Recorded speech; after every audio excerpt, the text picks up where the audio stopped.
যে খবরের দিকে নজর রাখবো, বিরোধী দলনেতা নির্বাচনকে কেন্দ্র করে আমরা ইতিমধ্যেই দেখলাম যে কলকাতা হাইকোর্টে যে মামলা চলছিল, বিরোধী দলনেতা নির্বাচনে আইনি অধিকার আছে স্পিকারের, এমনটাই মন্তব্য করেছেন জয়দেব। বিরোধী দলনেতা আইনসভার অবস্থান ঠিক করেন না, মন্তব্য কল্যাণ বন্দ্যোপাধ্যায়ের। বিরোধী রাজনৈতিক দলের প্রস্তাবে সিদ্ধান্ত নেবেন স্পিকার। আইন বলছে রাজনৈতিক দলই বিরোধী দলনেতার নাম জ্বালাবে, দলীয় কমিটির সিদ্ধান্ত নেবে, অন্য কেউ নিতে পারে না, মন্তব্য করেছেন কল্যাণ বন্দ্যোপাধ্যায়। এই একাধিক অবস্থান ইতিমধ্যেই সামনে আসছে। সমস্ত মামলার শুনানি শেষ হয়েছে, রায়দান স্থগিত রাখা হয়েছে। বিধানসভার অধিবেশন শুরুর আগেই অন্তর্বর্তীকালীন নির্দেশ কি হতে পারে, প্রশ্ন একাধিক এই মুহূর্তে। খবর সূত্র মারফত আদালতে পরবর্তী নির্দেশের দিকেই কার্যত এই মুহূর্তে সকলের নজর রয়েছে। বিধানসভার বিরোধী দলনেতা সংক্রান্ত মামলার শুনানি শেষ, রায়দান স্থগিত।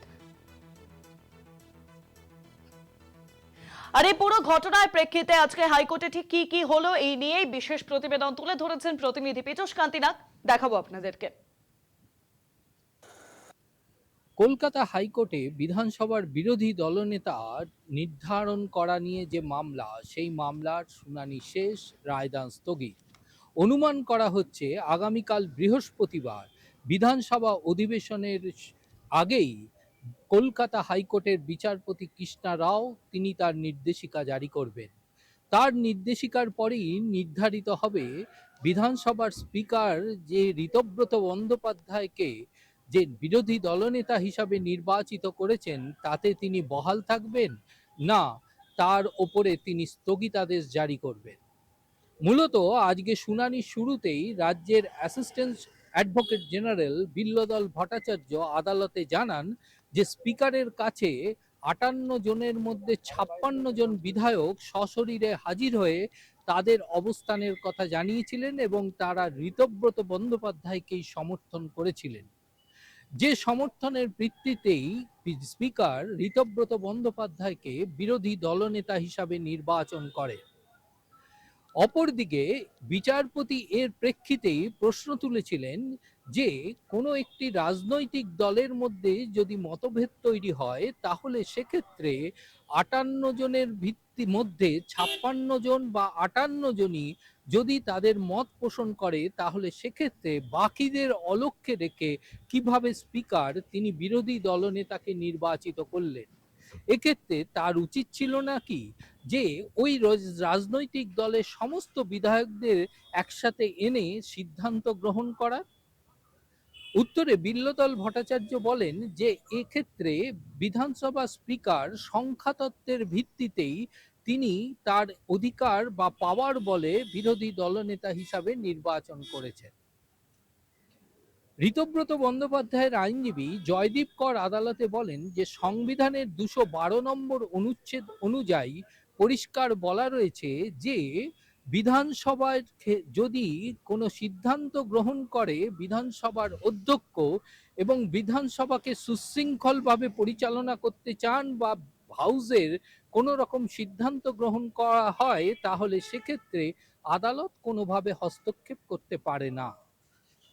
এক্ষেত্রে বিধানসভার স্পিকার সংখ্যাতত্ত্বের ভিত্তিতে তিনি যখন দেখেছেন যে বিরোধী বিধায়কদের মধ্যে ঋতব্রত বন্দ্যোপাধ্যায়কেই সংখ্যাধিক্যের ভিত্তিতে বিরোধী দলনেতা হিসাবে বিধায়করা চাইছেন, তার প্রেক্ষিতেই কিন্তু তিনি এই সিদ্ধান্ত গ্রহণ করেছেন। অপরদিকে কল্যাণ বন্দ্যোপাধ্যায় তিনি তার বিরোধিতা করে পরিষ্কার আদালতের কাছে দাবি করেন যে বিরোধী দলনেতা নির্বাচিত করতে হয় রাজনৈতিক দলের মধ্য থেকে। সেখানে ৫৩ জন বা ৫৮ জন বা বিরোধী পক্ষে ৩ জনও থাকতে পারে, কিন্তু স্পিকারকে সেক্ষেত্রে কোনো রাজনৈতিক দলের প্রস্তাবের ভিত্তিতেই নির্বাচিত করতে হবে, সংবিধানে এমনটাই উল্লেখ রয়েছে। শুধু তাই নয়, বিচারপতির কাছে তিনি দাবি করেন যে পলিটিক্যাল পার্টি এবং লেজিসলেটর পার্টি দুটি সম্পূর্ণ আলাদা। এক্ষেত্রে প্রাধান্য পাবে পলিটিক্যাল পার্টি। তার কারণ পলিটিক্যাল পার্টি এই বিরোধী দলনেতা নির্বাচনের ক্ষেত্রে তাকে যে রেজলিউশন নিতেই হবে এমন কোনো নিয়ম নেই। সেক্ষেত্রে ওই রাজনৈতিক দলের সভাপতি বা তার সম্পাদক বিরোধী দলনেতা কাকে করবেন তিনি নির্ধারণ করতে পারেন বা তাদের প্রস্তাবের মাধ্যমেই তিনি নির্ধারিত হবেন। এক্ষেত্রে কোনো পলিটিক্যাল পার্টির সিদ্ধান্ত বাইরের অন্য কেউ নিতে পারে না। ঋতব্রত বন্দ্যোপাধ্যায় তো নয়, এক্ষেত্রে সাধারণত ভাবে নির্ধারণ করতে পারে বা সিদ্ধান্ত নিতে পারেন তৃণমূল কংগ্রেসের সুপ্রিমো মমতা বন্দ্যোপাধ্যায় বা সম্পাদক অভিষেক বন্দ্যোপাধ্যায়। পাশাপাশি কল্যাণ বন্দ্যোপাধ্যায় ঋতব্রত বন্দ্যোপাধ্যায়ের আইনজীবী 212 নম্বর অনুচ্ছেদের প্রেক্ষিতে তিনি সংবিধানের 144 নম্বর অনুচ্ছেদ ব্যবহার করে পরিষ্কারভাবে জানিয়েছেন যে আদালতের মধ্যে যদি কোনো বিষয় আসে সেক্ষেত্রে ভারতবর্ষের ভূখণ্ডের সমস্ত আদালত, তা নিম্ন হোক উচ্চ হোক, সুপ্রিম কোর্টের তত্ত্বাবধানে তারা তা বিচার করবে।